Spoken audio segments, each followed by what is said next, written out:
What's going on, fight fans? It's your boy Cameron Banks, and this is Knuckle Up. Man, it was a major weekend with the UFC, and I'm going to talk about the main card for UFC 235 and the results that we got from that. Just really want to talk about the top three fights that happened.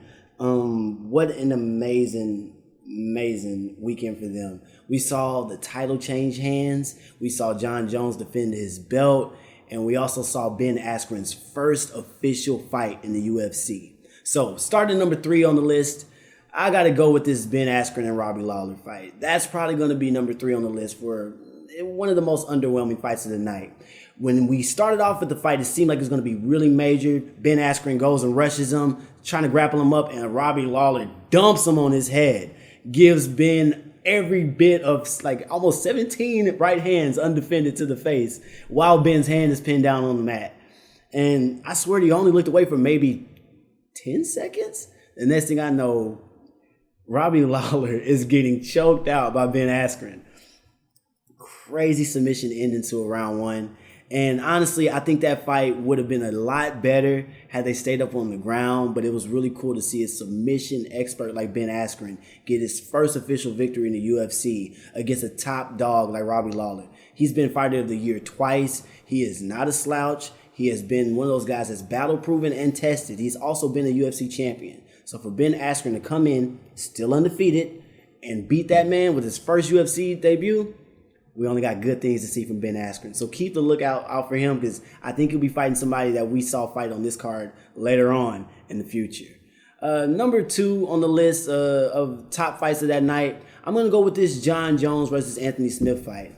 We didn't see anything we didn't already know from Jon Jones. Jon Jones came out there and dominated just like he always does. But Anthony Smith seemed extremely shaken. Like, he didn't want any parts of whatever Jon was giving him. And granted, Anthony said a lot in some of the interviews leading up to the fight that he was going to go and attack Jon. He wasn't going to let him sit in his comfort zone. And then he got in there, and I believe he realized what kind of beast he was dealing with and did exactly that. He submitted to Jon Jones. And whenever you're fighting Jon Bones Jones, pound for pound, possibly the greatest fighter in UFC history, you got to give him more than what that was. And whatever Anthony was doing just wasn't cutting it. He had him up against the ropes. He didn't knock him down too much. There were no knockdowns, but we did see Jon exert his dominance all over a man that claimed to be ready for him.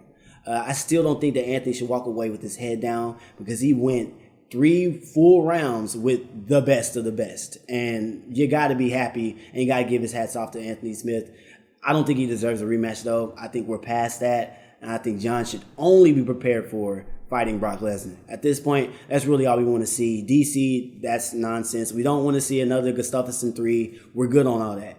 Get to Brock as soon as possible, Jon. Congratulations on your title win. I'm proud of everything that you've done, and I'm pretty sure you'll be defending that within the next few months. So we'll be on the lookout to see what Jon Jones is doing next. And number 1 on the list as my fight of the night, I'm telling you, if you did not catch this fight, go back and get on whatever you can get on YouTube, Vimeo, whatever it is, and check out the fight between Tyron Woodley and Kamaru Usman. Man, what a major fight. Shout out to Africa. They have their first UFC champion. And Usman came in and did exactly what he told you he was going to do. He's going to dominate Tyron. He's going to wrestle him to the ground and get all in his comfort zone. Tyron Woodley has not been challenged in quite some time. Yes, he had a fight against Darren Till, but we all saw how that went. He pretty much knocked Till out. And he had Till beat way before Till stepped into the ring. It seemed like Kamaru Usman knew exactly what he was up against. He understood the challenge that he had with going against the champion, and he executed perfectly. When I saw Tyron Woodley up against the gate, literally basically fighting for his championship for the first time in years, it made me realize something about the UFC. It does not matter how big of a name you are. It does not matter how hard you train. It's literally the passion and the will that some people have that's going to carry them to the championship. And we saw a man that came from Nigeria, from humble beginnings, as he said, come and take the belt from a guy that is battle-tested and proven. And Tyron Woodley showed true champions class by going over to the young man, congratulating him after the fight, and letting him know, hey, man, you beat me fair and square. But guess what? They got to run that back as soon as possible. And that right there is going to be the fight of the year, I feel. We're going to see Tyron Woodley at his absolute best this time. And we'll see Usman going in and defending his title against, like some people have been saying, one of the best welterweights to ever live. So stay tuned to Knuckle Up. I'll be back with some more fights. This upcoming week, we got a fight, and I want to shout out to Derek Lewis. You're going to be at the title fight this upcoming week. We're going to be at Fight Night 147. UFC's doing fights every single week this year. So always stay tuned to Knuckle Up to hear about what's coming up next. But shout out to Derek Lewis. I know you're going to go out there and win another big match. Hopefully the Black Beast can bring one home for Houston. Anyway, I'll catch y'all later. This has been Knuckle Up. Peace.